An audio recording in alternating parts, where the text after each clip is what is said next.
Contrary to popular belief, the conduct of nations on the international stage is almost never driven by moral considerations, but rather by a shadowy cocktail of money and geopolitics. As such, when you see the mouthpieces of the ruling class begin to demonize a foreign country, the first question in your mind should always be what is actually at stake here. For some time now Russia, China, Iran, and Syria have been in the crosshairs. Once you understand why, the events unfolding in the world right now will make much more sense. The US dollar is a unique currency. In fact, its current design and its relationship to geopolitics is unlike any other in history. Though it has been the world reserve currency since 1944, this is not what makes it unique. Many currencies have held the reserve status off and on over the centuries. But what makes the dollar unique is the fact that since the early 1970s it has been, with a few notable exceptions, the only currency used to buy and sell oil on the global market. Prior to 1971, the US dollar was bound to the gold standard, at least officially, according to the IMF. By 1966, foreign central banks held $14 billion US dollars. However, the United States had only $3.2 billion in gold allocated to cover foreign holdings. Translation: the Federal Reserve was printing more money than it could actually back. The result was rampant inflation and a general flight from the dollar. In 1971, in what later came to be called the Nixon shock, President Nixon removed the dollar from the gold standard completely. At this point, the dollar became a pure debt-based currency.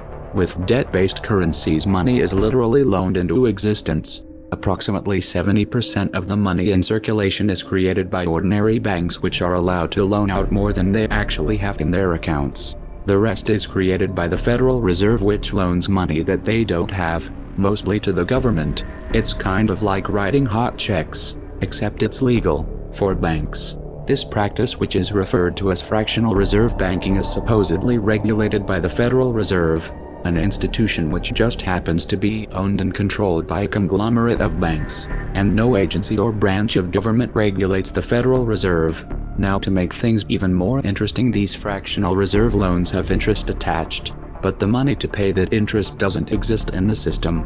As a result, there is always more total debt than there is money in circulation, and in order to stay afloat, the economy must grow perpetually. This is obviously not sustainable. Now you might be wondering how the dollar has maintained such a dominant position on the world stage for over 40 years if it's really little more than an elaborate Ponzi scheme. Well, this is where the dollar meets geopolitics.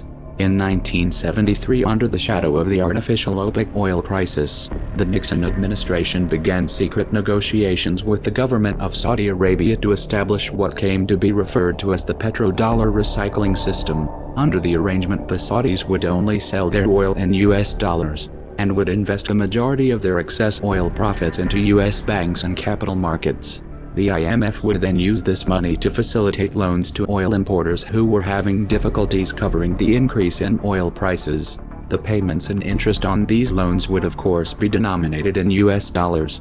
This agreement was formalized in the US-Saudi Arabian Joint Commission on Economic Cooperation, put together by Nixon's Secretary of State Henry Kissinger in 1974. Another document released by the Congressional Research Service reveals that these negotiations had a net to them, as U.S. officials were openly discussing the feasibility of seizing oil fields in Saudi Arabia militarily. The system was expanded to include the rest of OPEC by 1975. Though presented as a buffer to the recessionary effects of rising oil prices, this arrangement had a hidden side effect. It removed the traditional restraints on U.S. monetary policy. The Federal Reserve was now free to increase the money supply at will.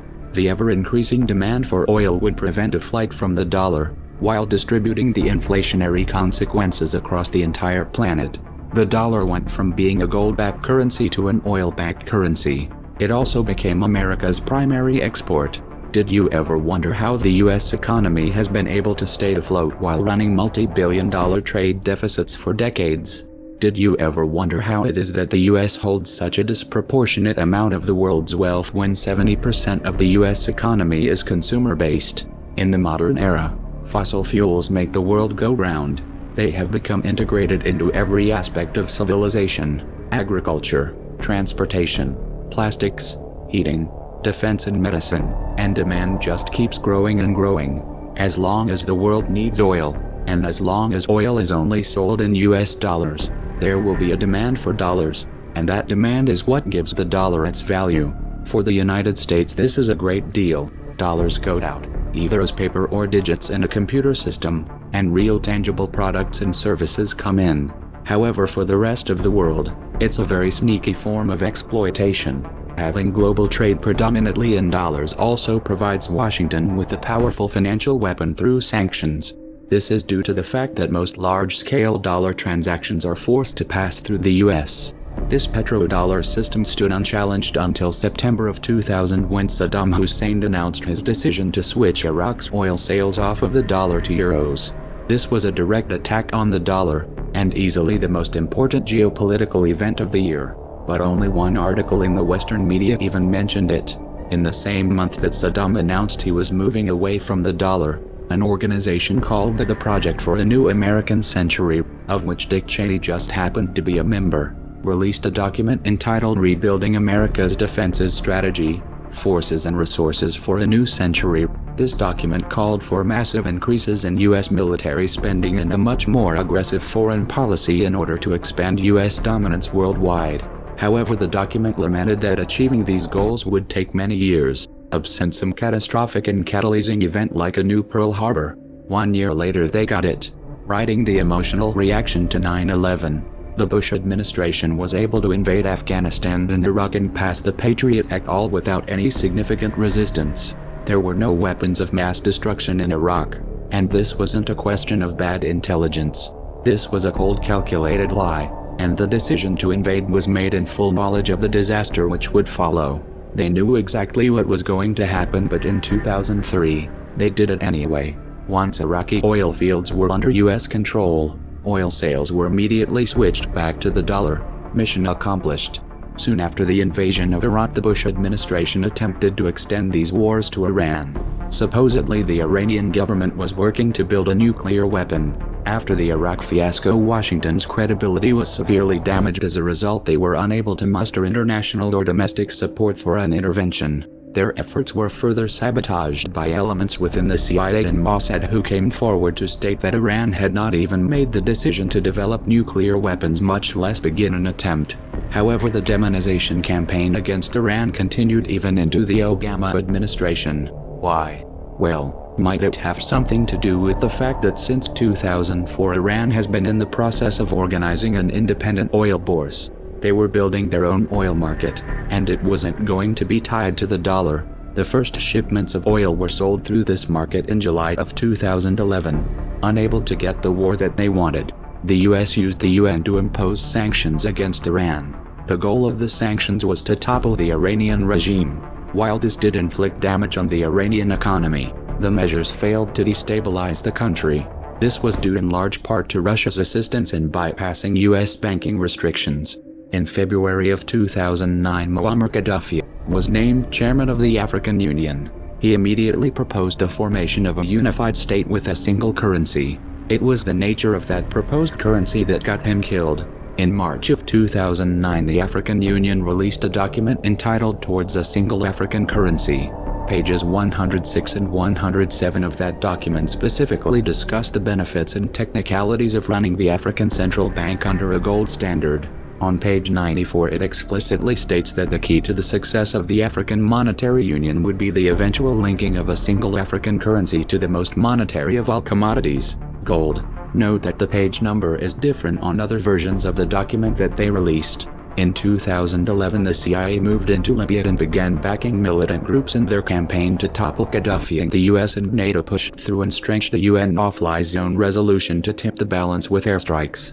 The presence of al-Qaeda extremists among these rebel fighters was swept under the rug.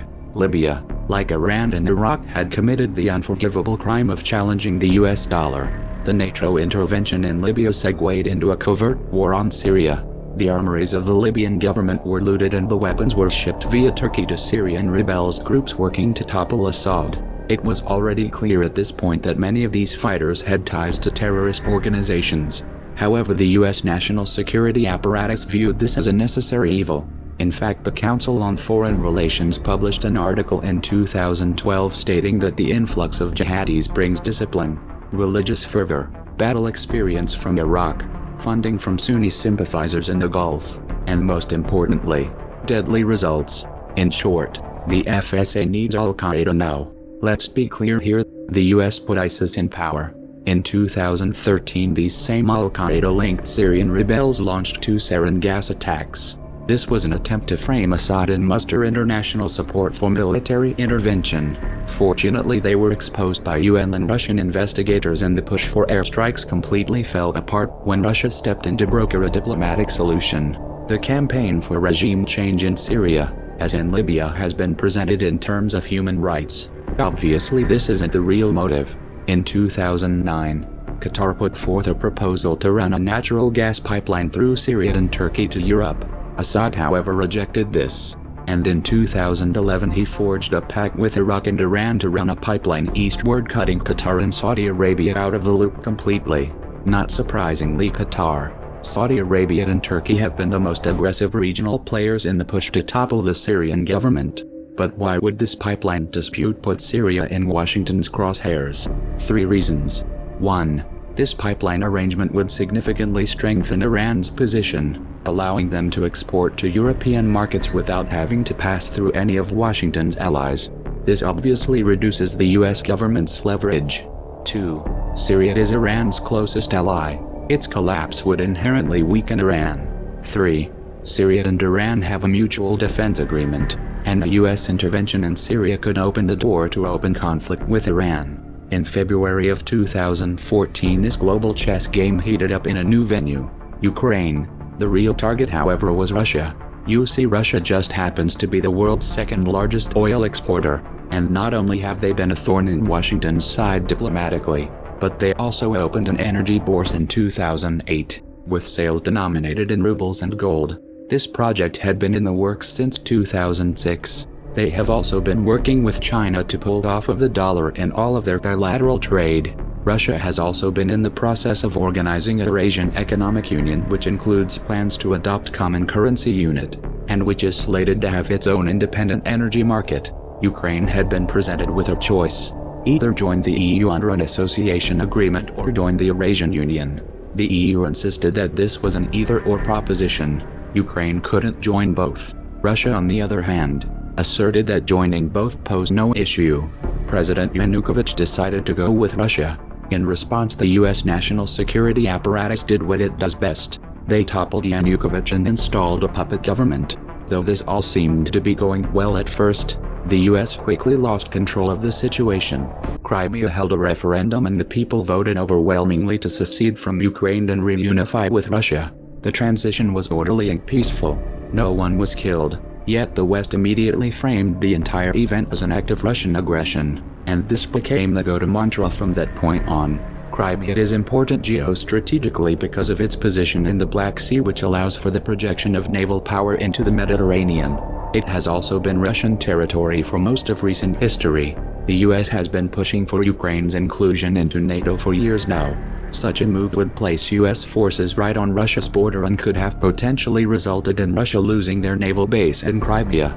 This is why Russia immediately accepted the results of the Crimean referendum and quickly consolidated the territory. Meanwhile, in eastern Ukraine, 2 regions declared independence from Kiev and held referendums of their own, the results of which overwhelmingly favored self-rule. Kiev responded to this with what they referred to as anti-terrorist operations.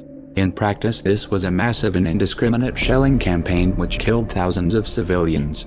Apparently, killing civilians didn't qualify as aggression to the West. In fact, the IMF explicitly warned the provisional government that their $17 billion loan package could be in danger if they were not able to put down the uprising in eastern Ukraine.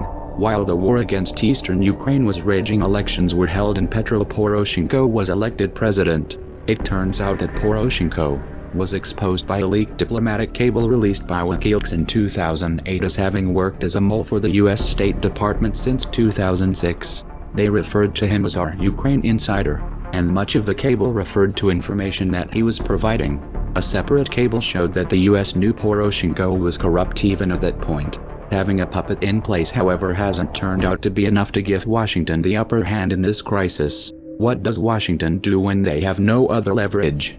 They impose sanctions. They demonize and pull a false flag. This isn't a very good strategy when dealing with Russia. In fact, it has already backfired.